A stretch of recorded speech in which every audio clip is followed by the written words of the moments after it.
You know, usually when a machine breaks down, you expect the solution to be, well, entirely mechanical. Right, exactly. Like you find the leak, you patch the copy pipe, you replace the blown capacitor. It's just a really straightforward equation of physics and chemistry.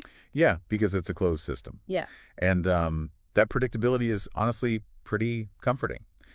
The problem is visible. You run a diagnostic, you get an error code, and you apply the fix. But see, the second you step through someone's front door to actually get to that machine, you realize you aren't just diagnosing equipment anymore. Not at all. You are walking into this invisible, highly complex web of human history, expectations, and, very often some incredibly heavy baggage. And suddenly the technical manual is absolutely useless. Because the tools required to navigate the human side of the diagnostic are just completely different from what sits in a Canvas tool bag. Yeah, they really are. And if you misread that human element, like if you fail the human diagnostic, it genuinely does not matter how perfectly you solder the pipe or calibrate the thermostat, the relationship will fail. Well, welcome to the deep dive. Today, we are exploring an absolute masterclass in building deep, lasting trust. And the mission today, the really fascinating part about this is that the professional we are studying does not use a single standard customer service trick. Right. No tricks at all. They aren't overly friendly. They never try to, build rapport. They achieve massive client loyalty through strict, almost rigid professional boundaries. Which runs counter to almost every piece of modern networking or sales advice we're given. Oh, completely. I mean, we are constantly instructed to connect with people, to find common ground, to be relatable. The source notes we're analyzing today demonstrate why that compulsion to connect can sometimes be the absolute worst instincts you can follow. So true. We are looking at an account titled The Human Diagnostic, written by Dave Hartzell. And Dave is a master HVAC technician based in Kingfisher, Oklahoma, with 45 years in the trade. Wow, 45 years. Yeah. So this is someone who has seen thousands of broken air conditioners, but more importantly, he has observed thousands of broken human interactions. And 4.5 decades in people's homes means he has moved way beyond just reacting to individual personalities. He's operating on a level of deep pattern recognition. Right. He watches the same defensive human behaviors play out over and over again, and he's developed this highly calibrated system for disarming them. Okay, let me set the scene for you listening. So Dave is sitting in his truck after a service call. It was a brand new customer.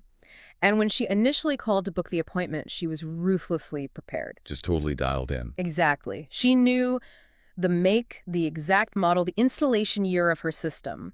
But early on in the actual appointment, before Dave even unzips his tool bag in her kitchen, she casually drops this incredibly loaded sentence. She looks at him and says, "I used to use someone else." Just those 6 words placed so carefully on the table. And then she says absolutely nothing more. Wow. She doesn't volunteer the name of the previous company. She doesn't explain why she switched. She just delivers the statement and waits. And for anyone listening today, whether you're trying to build trust with new clients, with colleagues at work, or even just navigating your personal relationships, how you handle a cryptic, dangling sentence like that determines everything. Because that sentence is not just making conversation. It is a highly deliberate test of boundaries. She's observing exactly how he handles an open loop. Okay, let's unpack this.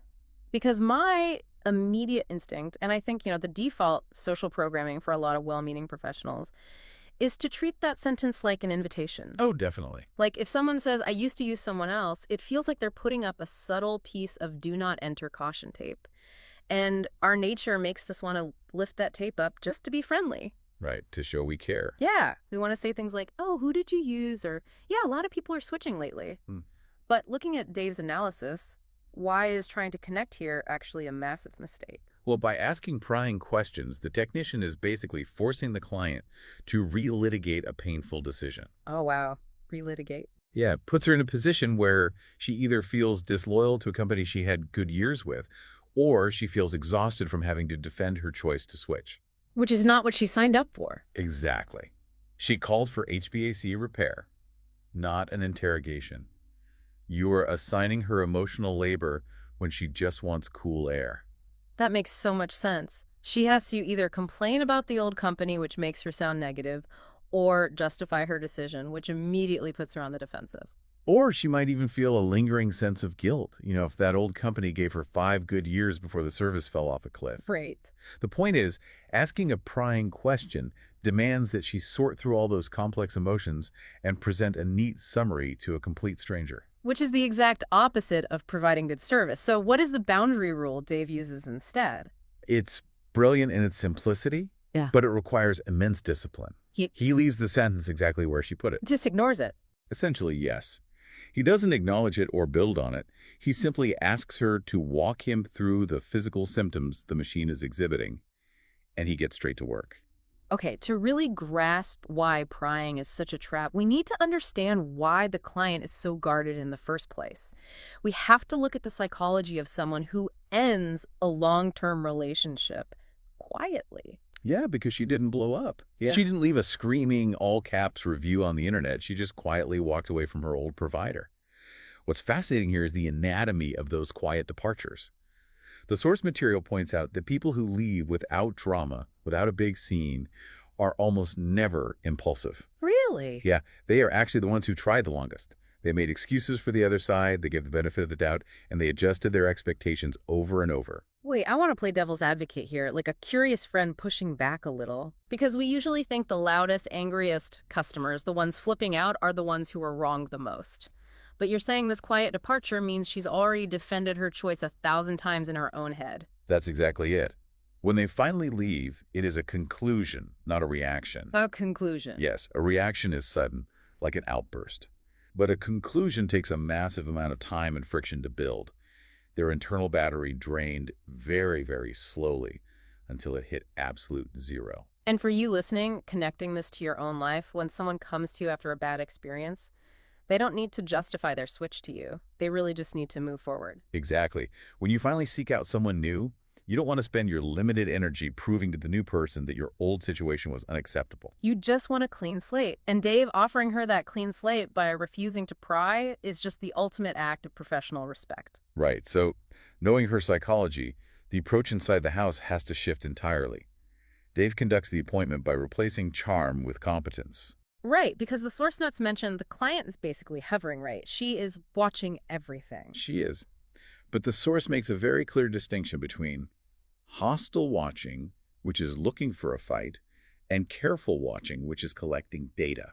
Let's break that down because I think we've all felt someone watching us work. Hostile watching is driven by anger. They want you to screw up so they can prove you're incompetent. Yes, but careful watching is entirely different. It's the behavior of someone who has been burned in the past, trying to figure out if this new situation is going to burn them too. Right, she's cross-referencing everything Dave says against everything Dave does, and Dave respects her boundaries by just being straight data. Exactly. He finds a refrigerant leak, sees it's low on charge. And what he does next is key. He quotes the repair, explains the cause and the fix, and then he just stops talking. Which is so rare. Right. Dave does absolutely no soft selling. No, hey, you might also want to consider upgrading your filters extras. He does the work cleanly, cleans up, and leaves the system running. And that matters so much. Dave isn't trying to earn trust by having the best van or the cleanest shirt or by being charming. Because charm is a red flag now. Exactly. To someone who has been burned, charm is suspicious. If the last guy was incredibly chatty while he misdiagnosed her system, then chattiness triggers her internal alarms. Wow, yeah. Dave knows she is drawing a conclusion from data, so he simply becomes data that supports the right conclusion. Okay, so that rigid adherence to boundaries inside the house that sets up the ultimate payoff outside the house, at the truck. The driveway confession. Yes, the climax. Dave is packing up, the physical work is done. The client comes out to the driveway and finally unloads the story she was holding on to the whole time. And it's a heavy story. The previous company had misdiagnosed the issue twice, charged for parts both times without fixing the problem, and eventually stopped returning her calls. Here's where it gets really interesting. She held the story inside the house. Why did she wait until the job was totally done at the truck to tell him?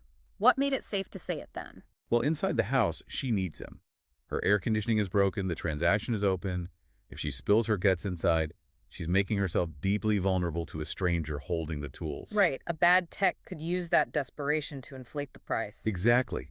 But out at the truck, the power dynamic is neutralized, the machine is functioning, the invoice is settled. She doesn't need anything from him anymore, so the risk drops to zero. And Dave earned the right to hear the story by not asking for it. But by respecting her professional boundaries during the diagnostic, he proved he was safe. That is profound. He proved he was a safe container by providing steady, competent evidence.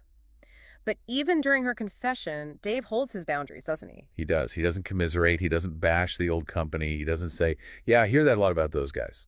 Which is so hard to do. Human nature screams at us to validate people. We want to be like, they sound like crooks, to show we're on their side. Right, but as the source notes point out, she just needed somewhere to put it.